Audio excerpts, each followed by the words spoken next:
So earlier on, we looked at what the economy was like during the Weimar government, the recovery of 24 to 28 before ultimately the Wall Street crash in 29.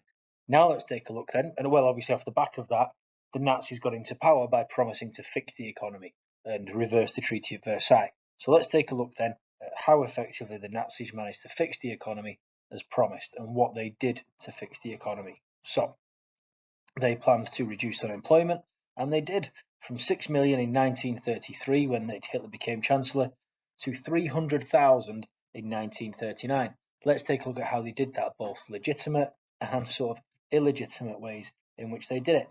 You have job creation schemes you've got in terms of construction, things like autobahns, the motorways, the Olympics of 1936, obviously that creates loads and loads of jobs to build the stadiums, and the Volkswagen plant. Or factory. So public works programs created during the Weimar government. So that says public, I should say public. This scheme actually began during the Weimar government. So it's possible that whilst it's a Weimar policy, the impact of it was only started to begin to be felt during the Nazi reign. Nazis spent more on construction. For example, in 1933, they spent 18.4 billion, and in 1938, it increased to 32.1 billion. This is building a huge network of motorways. The reason for this, well, one, building motorways creates jobs for people who actually construct them, but also building motorways means you can trade more effectively, both in your own country, but also exporting to other countries as well, because the faster you can transport your goods, the faster you get paid. So building and efficiency improved. The Olympics was obviously loads of huge buildings, and private firms who built lots of the necessities for it were subsidised by government contract. You also had the Volkswagen factory. Money invested in car industries created jobs for people. Then you get the National Labour Service, or the RAD, the Reich Arbeitsdienst. This was started again by Weimar, but continued by the Nazis. In July 1931, it was compulsory for men aged 18 to 25 to serve 6 months. You have to do your 6 months in the RAD, the Reich Arbeitsdienst. Cheap labour to build autobahns and other projects. This removed thousands from the unemployment register. So there where I say you have to do it. If you're unemployed, this is what you're forced to do. You can't sit around and do nothing.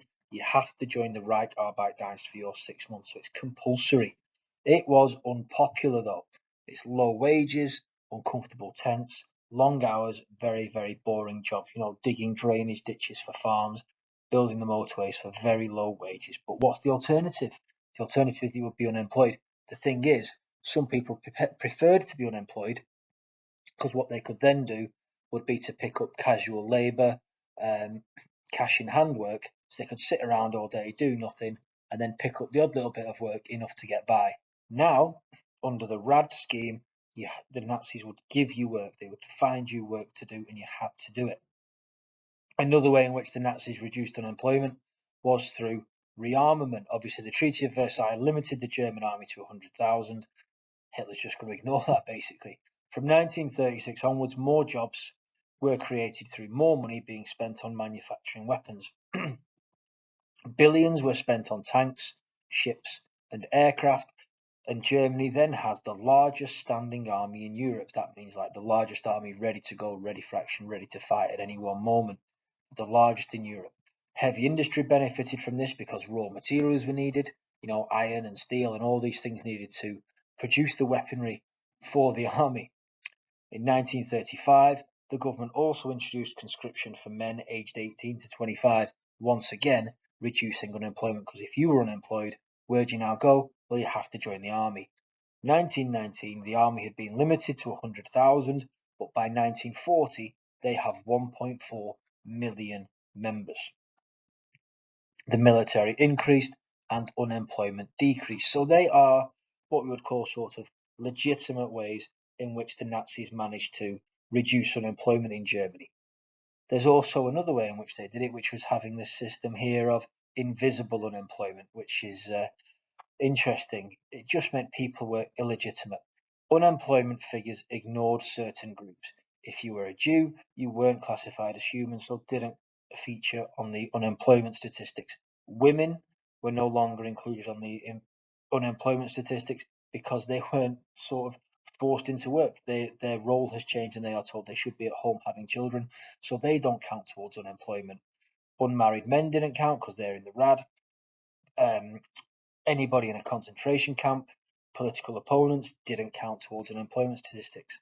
So what you see there is a combination of both legitimate and illegitimate ways in which they've managed to, fix, in quotation marks, the unemployment. They have reduced it in some legitimate ways, but also in some ways they've just fiddled the numbers and said these people don't count. So that's where you get into the idea of success and failure for each of those organisations, and then an overall success and failure in Nazi fixing the economy.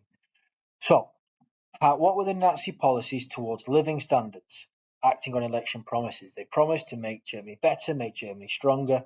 We've looked at how they reduced unemployment. So what was life actually like for the workers? Because remembering, Hitler got rid of the trade unions, didn't he? So how do the workers look after themselves? So what happens then in Nazi Germany? Wages were paid based on how much work you actually did. So this is piecework. This is quite good, isn't it? Because if you're young and healthy, you can produce more, so you get paid more. It's not so good for the elderly, though. Wages during Nazi Germany do increase. That's because they have a longer working day. So working hours increase to 47 hours per week. So your wages have gone up, yes, but that's because you're being forced to work more. Also, the cost of living increased. So whilst your wages have gone up, the amount of it costs in order to survive, food and rent and mortgages and all that, has gone up as well. Now, what you then get is the German Labour Front, the DAF. This is led by Robert Ley, and they replaced trade unions. If you remember, on Hitler's way to becoming Führer, one of the things he did was to remove trade unions. This means there's no risk of strikes from the workers because there's no unions. You all belong to the German Labour Front, effectively the Nazi union. This wants everybody working together in a Volksgemeinschaft. The idea was they would boost workplace productivity with common spirit. Membership was compulsory, and employees and representatives could only recommend proper improvements. Members were elected, but this was stopped in 1935 when opponents were voted in. So the fact that what you see here is what I'm trying to say is the fact that members were elected, but this was stopped in 1935 when opponents were voted, suggested there's some resistance there, because why are they not voting for people who actively support them? Then you get the Strength Through Joy system, the KDF. Interesting. What this is, instead of increasing your pay or bonuses and things like that, what you could have were leisure activities for hard workers. This was your reward. Leisure activities for workers when they were not in work. The belief being a happy worker equals a harder worker. We will incentivize workers to produce more by offering rewards. The best activities on offer were a cruise, but very, very few people managed to actually achieve this. Most rewards were simply cheap visits, such as the theatre or a visit to a lecture, which is probably further indoctrination for the Nazis. So, whilst you're offered all these, weekends away, family trips, and things like that, offered them all. Most people didn't get the very, very best prizes. The next one is the beauty of labour, which is exactly what it sounds like. Beauty of labour. Labour meaning work. This is the SDA. This just means making your workplace a nicer place to be. Making it so that people wanted to be in their place of work. As in, this was designed, or rather set up, to improve working conditions. Things like lowering noise levels, building canteens in people's works, introducing swimming pools or sports facilities, or having heating systems. Now, the thing is with this system is workers were expected to make these changes in their own time, so it is less popular than the KDF, as in it's less popular than the incentivization program for the trips away. The reason being, yes, you can have a canteen, yes, you can have a swimming pool, yes, you can improve the heating in your work, but you would have been expected to stay after work to install all these things yourself. So realistically, no one's going to do it. People much preferred the incentivization scheme, a trip to the theatre and things like that. Finally, the other thing Nazis introduced was the Volkswagen, or the KDF wagon, the people's car. Remember, at the time, cars, very new technology, very aspirational. Not everybody has one. So the fact that the German government has come up with a scheme whereby everyone will be able to have a car is world leading. However, it is a big old swizz, isn't it? It's a con, really, isn't it? Cars would be cheaper, but through this scheme, what happens is workers paid 5 marks a week to get a stamp. And once the stamp book was full, it could be exchanged for a car, a Volkswagen Beetle. By 1939, however, when World War II begins, not a single car was given to the people, and none of the money was returned to the workers. The reason being because the resources needed to produce the cars were obviously now needed to support the war effort. Engines, the rubber, the metal, and all these things were now needed in tanks and airplanes and all those sorts of things. So all the resources that had gone into the KDF wagon, the Volkswagen, were now being used for the war. So what do I do as a German worker who's paid into this scheme? Well, there's nothing I can do, is there? That money that I've paid in is gone. Can I complain to Hitler that during the time of war, I'm unhappy that I've lost out? No, I can't. There's nothing I can do about it. Resources which has been used to produce the Volkswagen were redirected towards rearmament, and people didn't get the money back. But there's nobody you can complain to, obviously.